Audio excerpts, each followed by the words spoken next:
Welcome back everyone to the series. By now you have installed Python, written your first lines of code and mastered variables and data types. But right now your code only does one thing. It runs straight from line 1 to the bottom. Today we change that. We are going to learn control flow, especially the if, else and elif statements. This is where your code actually starts to think and make decisions based on the data it receives. Let's dive in.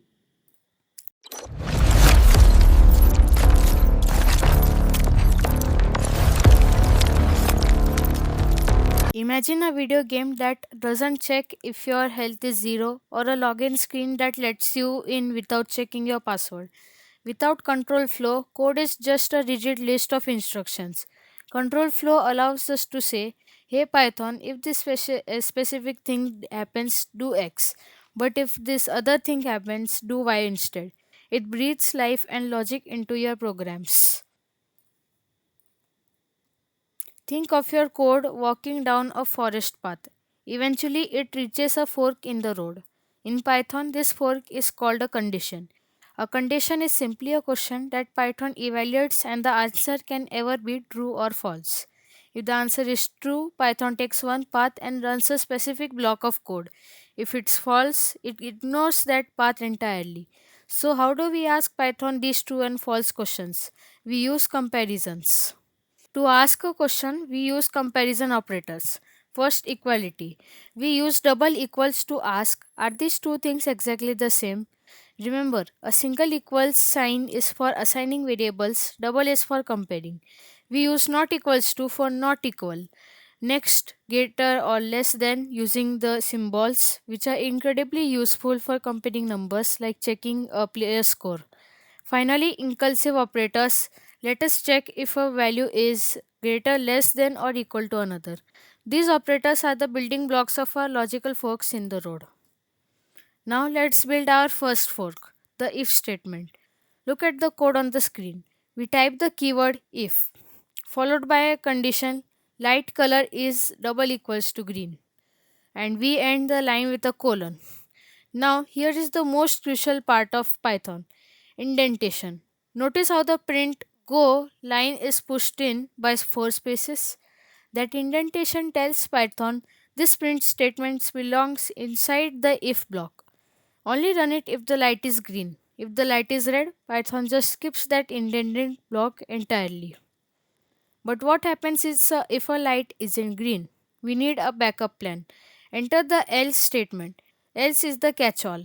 Notice in the code that else doesn't have a condition next to it, it just has a colon. It essentially means for literally anything else that wasn't caught by the if statement, do this. So if our light color was red, blue, or purple, the if condition is false, and Python immediately jumps down and runs the else block, printing stop. Often, a simpler true false isn't enough. We have multiple possibilities. That's where Elif, short for else if, comes in. Look at the syntax. We check if it's green. If that's false, we need to move to the elif and check if it's yellow. If that's false, we fall back to the else. You may stack as many elif statements as you want in between your if and your else. Python checks them one by one from top to bottom. The moment it finds that is true, it runs that code and skips the rest. What if we need to check two things at the same time? Like if the user 18 and they do have a ticket, we use logical operators. And means both conditions must be true. If even one is false, the whole thing is false. Or means only one of the condition needs to be true.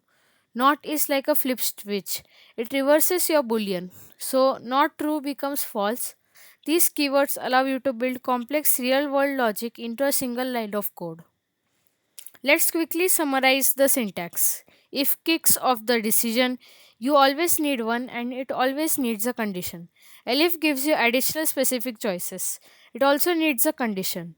Else is your final safety net. It wraps up the decision tree so it does not take a condition, just else. So that wraps up our look at how Python makes decisions. To really lock in what we have learned, I prepared a practical challenge for you. I have set up a Google Forms quiz that specifically tests your ability to read code blocks and predict outputs. This will help you identify those tricky logic traps we discussed today, like the first true condition rule in Elif chains. It's in the description below and the pinned comment also. In the next video, we will be making a mega project with what we have learned throughout these 5 episodes. Good luck and remember, the best way to learn code is to break it, fix it, and keep building. Thank you.